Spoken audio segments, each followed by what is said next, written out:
Welcome to the deep dive. Have you ever been in a meeting, maybe had a really good idea, but just held back? Didn't say anything. Mm-hmm. That hesitation. Exactly. Well, today we're diving into why that happens and maybe how to, fix it.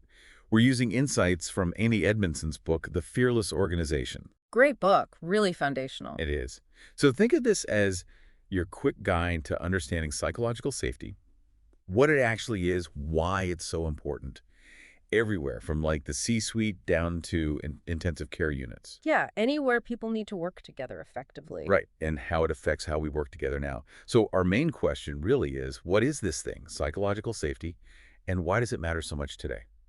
Well, it's interesting, isn't it, how much work has changed? I mean, we've really shifted away from people working alone in their own little bubbles. Totally. Now it's all interconnected. The book points this out, whether you're creating a new app or, looking after a patient in a hospital. It takes a team. It relies on different people bringing their piece. It's almost never a solo job anymore. Rarely, if ever, for complex stuff. And it's not even like it's the same team all the time, is it? You might be jumping into new project groups constantly. Yeah, exactly. Different groups, maybe week by week. You're working with people who have different skills, different levels of authority. Sometimes they're not even in the same building or Yeah. country. Right. Which makes being able to just speak up, even if you feel a bit awkward or unsure, really important.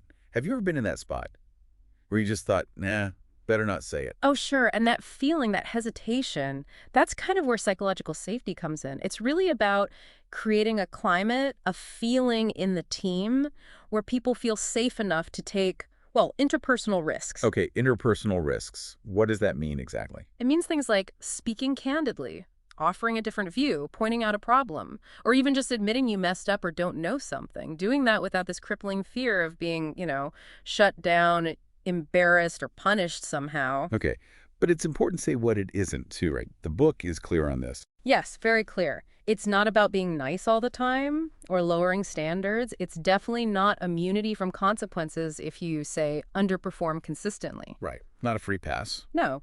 And it's not about everyone feeling super confident all the time or pretending there are no worries about the future or deadlines.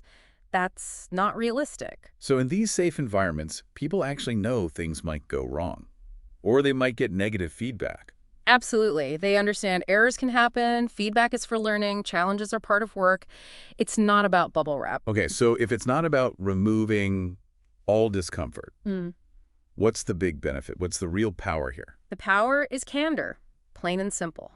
When you dial down that fear between people, that fear of looking stupid or incompetent or disruptive, people become much more willing to share. Show the risky stuff. Yeah. The potentially sensitive ideas, the half-formed thoughts, this might be wrong, but observations. In a really healthy environment, the fear of not speaking up, of letting the team down by withholding something important, actually becomes greater than the fear of sticking your neck out. That's interesting. So the fear shifts. It does. And, research actually shows teams with high psychological safety often report more errors. More errors.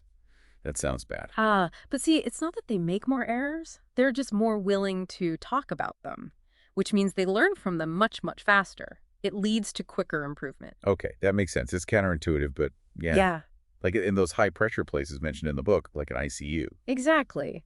Imagine a junior nurse seeing something subtle that the senior doctor missed. If they're too scared to speak up because of hierarchy, well, the consequences could be dire.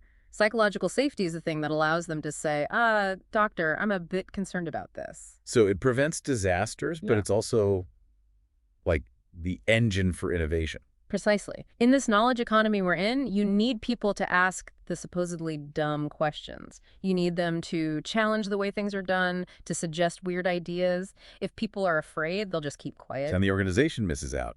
Massively. Yeah. Minimizing that interpersonal fear unlocks so much more brain power, so many more perspectives. It builds that culture of learning. Okay. So for you listening right now, the big takeaway here is probably that psychological safety isn't just some, fluffy HR term. Not at all. It's really fundamental for teams to actually work, especially with how complex and fast-paced things are now. It enables that open communication, that willingness to take a chance, that you need for success. Yeah, looking at the bigger picture, it's really about building workplaces where people feel they can actually show up and contribute fully without wearing a mask or constantly watching their back. Valuing different views, even the challenging ones. Because that's often where the best insights come from. Definitely something to think about. So as you go about your week, maybe take a moment and consider your own team, your own environment. How could intentionally building a bit more psychological safety, what could that unlock? Maybe more efficiency, more creativity. Some unexpected breakthroughs, perhaps. Could be. It's a powerful idea. We hope you found this deep dive useful. Thanks for joining us.